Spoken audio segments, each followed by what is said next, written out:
쥐구멍도 벽돌 나르소.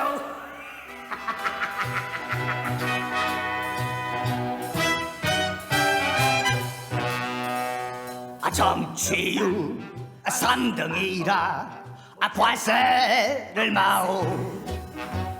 깜깜한 쥐구멍도 볕들 나리소.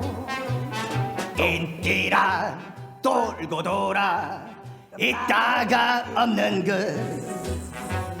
앞으로 어찌 될지 누가 알겠소.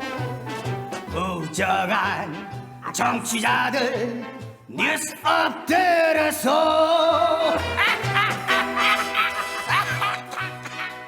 김종대의 뉴스업 3월 15일 월요일 2부 시작합니다.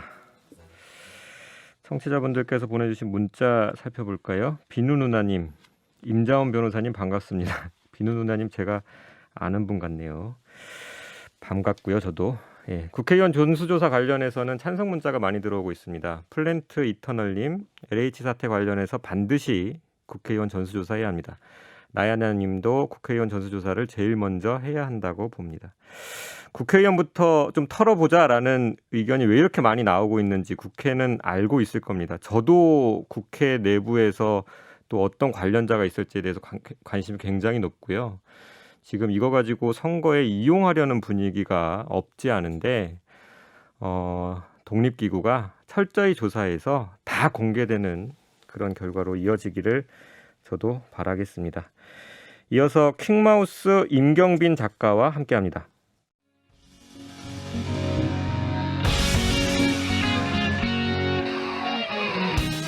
기준 아웃, 기분 아웃, 기운 아웃. 김종대의 뉴스 아웃.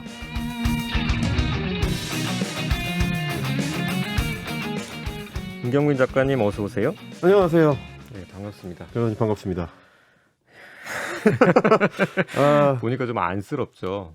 아니요. 오늘 너무 진행 잘해주셔가지고 저는 이제 참. 김종대 진행자의 이 빈자리가 굉장히 위태위태하지 않는가 라는 생각을 잠깐 하게 됩니다. 네, 저는 위태까지는 모르겠고 누가 되지 않았으면 좋겠다 이런 생각이 간절합니다.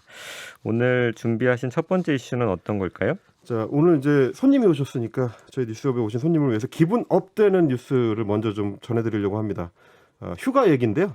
이 백신 맞고 쉬자라는 얘기가 될 것 같습니다. 코로나19 백신을 접종한 후에 하루 정도 이제 휴식을 하는 거를 이제 제도화하는 방안을 정부가 지금 추진을 한다는 소식이 전해졌습니다. 일단 지금 최근에 전해지는 이야기들을 보면 이제 백신 접종을 한 이후에 열이 좀 나거나 뭐 근육통이 생기거나 두통, 오한 이런 어떤 증상들을 호소하는 분들이 많은데 사실 이거는 이제 코로나19 백신뿐만 아니고 각종 백신들에서 흔하게 나타나는 어떤 자연스러운 부작용이긴 합니다. 뭐 특별히 건강상의 큰 문제를 일으키는 게 아니고 면역을 형성해가는 과정에서 자연스럽게 나오는 어떤 부수작용, 이걸 이제 이런 부작용들로 분류를 하는데 어쨌든 코로나19 백신 같은 경우는 독감 백신이나 기존에 우리가 맞아왔던 백신들에 비하면 이 부작용이 조금 심한 편이다. 이게 이제 전문가들의 지적이고 또 이제 맞은 분들의 전언인데 그래서 백신을 맞고 나서는 하루 정도는 일을 안 하고 좀 쉬면서 이 면역 반응을 좀 살펴볼 필요가 있다라는 게 현장 전문가들의 이제 그 지적이었습니다. 그거를 정치권에서도 공감을 해가지고 본격적으로 검토를 시작한 그런 상황입니다.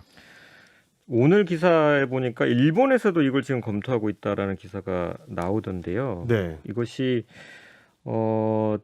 단지 이제 그 백신 이후에 나타날 수 있는 뭐 흔하게 나타나는 부작용 중에 하나로서 이제 그 뭐 근육통이라든가 이런 것들을 배려하는 차원만이 아니라 이런 것이 제도화되어야 방역에 도움이 되고 결과적으로 코로나19 위기를 극복하는 데 도움이 된다라는 판단이 있는 거겠죠? 그렇습니다. 지금 말씀해 주신 것처럼 일본 그리고 한국 이 열심히 일하기로 유명한 두 나라에서 특별히 이게 이제 제도적으로 검토를 하고 있는 이유 중에 하나는 다른 나라들 같으면 그렇게까지 아프면 보통 쉬거든요. 근데 이제 한국하고 일본은 그런 문화가 조금 아직은 좀 안 되다 보니까 국가가 나서서 직접적으로 만들어줘야 되는 상황인 건데 가장 이런 게 제도화됐을 때 기대할 수 있는 효과 중에 하나는 건강한 사람도 백신을 맞으면은 조금 아플 수 있다라는 거를 좀 자연스럽게 사회 전체가 이제 공유하게 된다는 효과를 기대를 하고 있는 것 같습니다. 두통과 발열 이런 어떤 정상적인 반응들을 우리가 다 공유를 하게 되면 백신에 대해서 갖고 있었던 어떤 공포심 같은 거를 조금 낮출 수 있다는 거를 지금 기대할 수 있을 것 같고, 그러면 자연스럽게 백신 공포를 좀 장사의 수단으로 동원하고 있는 가짜 뉴스들도 어느 정도는 좀 힘이 빠질 수 있지 않을까, 그런 기대가 되고 있습니다. 또 하나는 이게 이제 가벼운 면역 반응인데도 불구하고 건강한 사람 입장에서는 내가 지금 몸에 어떤 문제가 생긴 것 같다.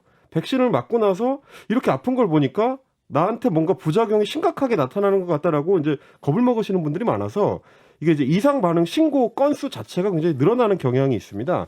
근데 하루 정도 쉰다라는 게 다 공유가 되게 되면, 제도화되고 공유가 되게 되면 아무래도 좀 그거에 대해서 적응할 수 있는 시간이 생기게 되고, 그리고 이제 응급실을 찾아오시는 분들의 숫자도 기존에 비해서는 자연스럽게 좀 줄어들 수 있을 것 같고요. 그러면 우리 의료진들도 조금 한시름 덜 수 있는, 그래서 과부하를 좀 줄일 수 있는 그런 계기를 좀 삼을 수 있을 것 같고, 좀 제일 좀 큰 거는 공공 영역에서 이제 개입을 할 수 있는 여지가 생긴다는 겁니다. 기존에는 몸이 좀 아픈 거는 다 개인들이 각자 알아서 하는 거라는 인식이 좀 강한 편인데, 우리 같은 경우 특히. 근데 이제 이렇게 접종부터 휴식까지를 전부 국가가 책임진다는 이미지를 심어주게 되면, 이런 메시지를 발신을 하게 되면 우리가 집단 면역에 시민들의 협조를 기대하는 것도 조금 더 넓게 그런 어떤 기저 효과를 기대할 수 있지 않을까, 그런 생각이 드는 소식입니다. 그러니까 작년 3월 정도였던가요? 정은경 지금 이제 청장이죠. 네. 그래서 그 아프면 쉬는 문화가 필요하다. 이제 우리 그렇죠. 사회에서도. 근데 이게 사실은 이제 노동 인권 문제, 그다음에 산재 문제, 뭐 노동 건강권 문제를 이야기해왔던 활동가들이나 전문가들이 꾸준하게 했던 얘기인데, 정은경 청장께서는 그것을 방역의 관점에서 말씀을 하셨어요. 코로나19 위기를 극복하기 위해서도 그러한 문화 전환이 필요하다. 굉장히 중요하고 필요한 말인데, 그것이 그냥 놔두어서는 안 되니까 사실 제도화 문제까지 논의가 지금 나오는 것이고, 그렇죠. 누구보다도 지금 방역의 일선에 있는 전문가들이 이런 제도가 필요하다라고 말씀하시는 것에 지금 이 관련된 그 정책을 입안하고 집행하시는 분들이 좀 귀를 기울였으면 하는 바람이 있습니다.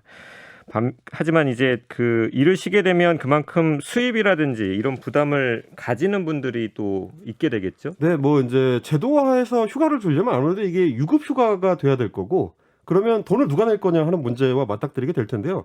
지금 흐름으로 봤을 때는 아무래도 국가 부담이 될 가능성이 높을 것 같습니다. 국가에서 제도화를 하는 거기 때문에. 그렇게 되면 방역당국 입장에서는 전 국민으로 접종이 확대되는 4월 전에 최종 결정을 해서 유급으로 할지 무급으로 할지, 그리고 유급으로 한다면 그 비용 부담을 누가 할지, 이것까지 아마 4월 전에는 결정을 내릴 것 같다라는 얘기입니다. 아까 초반에 일본이랑 한국에서 이게 제도화 논의가 되는 게 약간 비슷한 맥락이 있다. 네. 정말 그런 것 같아요. 안타까운 일입니다. 예, 저도 이게 다른 나라에서도 알더라고요. 특히나 한국이랑 일본은 일을 많이 하는 국가다. 왜 이렇게 사람들이 바쁘냐. 근데 그런 것이 분명히 이제 단기간의 경제 성장에 도움이 되는 측면이 있었겠습니다만, 지금 중요한 것은 코로나19 상황에서 그러한 문화가 아까 말씀드렸듯이 뭐 노동인권이나 이런 차원이 아니라 네. 우리 사회 전체의 건강권을 지키는 차원에서, 지금의 위기를 극복하는 차원에서 필요하다라는 메시지, 여기에 우리 사회 전체가 좀 귀를 기울였으면 좋겠다 생각이 듭니다. 두 번째 준비한 이슈는 어떤 걸까요? 휴가 얘기를 했으니까 이번에 이제 답답한 얘기입니다. 요 며칠 이제 대기가 엄청 정체가 되면서 미세먼지가 좀 심각했죠. 그래서 그 비상 저감 조치가 실시되기도 했었고, 뿌연 공기 때문에 워낙에 이제 고통받으신 분들이 많은데, 문제는 내일부터 조금 더 심해질 거라는 소식입니다. 내일부터 이제 찬바람이 북쪽에서부터 내려온다고는 하는데, 지금 대기 중에 쌓여 있었던 미세먼지를 쓸어가는 대신에 몽골하고 이제 고비 사막 쪽에서 황사를 잔뜩 품고, 그래서 이제 황사를 우리 머리 위로 뿌리게 될 거라는 소식입니다. 황사 같은 경우는 기존에 매연에서 나오는 미세먼지에 비해서 이 무게가 좀 무겁기 때문에 지속 시간도 더 길고요. 그래서 17일 내일 모레까지도 영향을 미치게 될 거다, 이런 얘기가 벌써부터 들립니다. 휴가 얘기하시다가 갑자기 황사 얘기하니까 정말 분위기가 숨이 턱턱 막히지 않습니까? 그러네요. 지금 그 간간히 이렇게 언론에서 보여지는 몽골과 중국 쪽 사진을 보니까 정말 보기에도 좀 심각해 보이긴 하더라고요. 앞이 안 보일 정도인데, 특히 지금 황사의 발원지가 되고 있는 몽골 같은 경우는 모래 폭풍이 엄청나게 불어와가지고 이제 뭐 피해 소식도 계속 들립니다. 지금 이제 유목민 거주 지역을 황사 모래 폭풍이 덮치는 바람에 6명이 사망을 하고 81명이 여전히 실종된 상태라고 하고요. 이 시기 모래 폭풍이 몽골 쪽은 원래 이제 계절적 요인이 강하긴 한데 최근에 기후 변화가 가속화가 되면서 더 심해지고 있다. 그리고 더 빈도도 높아지고 피해 상황 자체가 커지고 있다라는 얘기가 좀 많이 나옵니다.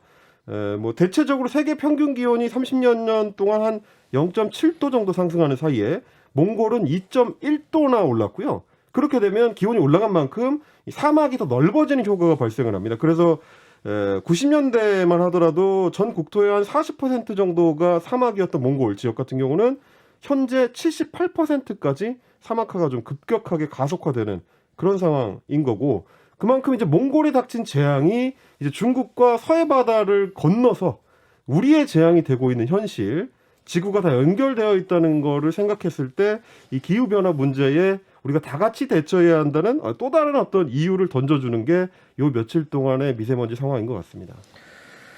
예, 사실 코로나19 위기가 오고 나서 우리가 미세먼지나 황사 문제에 대해서 조금 관심이 좀 덜해진 게 사실이에요. 감각이 좀 무뎌졌고, 또 한편으로 생각해보면 코로나19 위기가 일회용품의 사용을 급증시키면서 그렇죠. 그것이 다시 또 환경 문제로 이어진다는 우려가 있는데, 또 다른 이제 우리 사회 모두의 이제 건강에 관한 문제잖아요.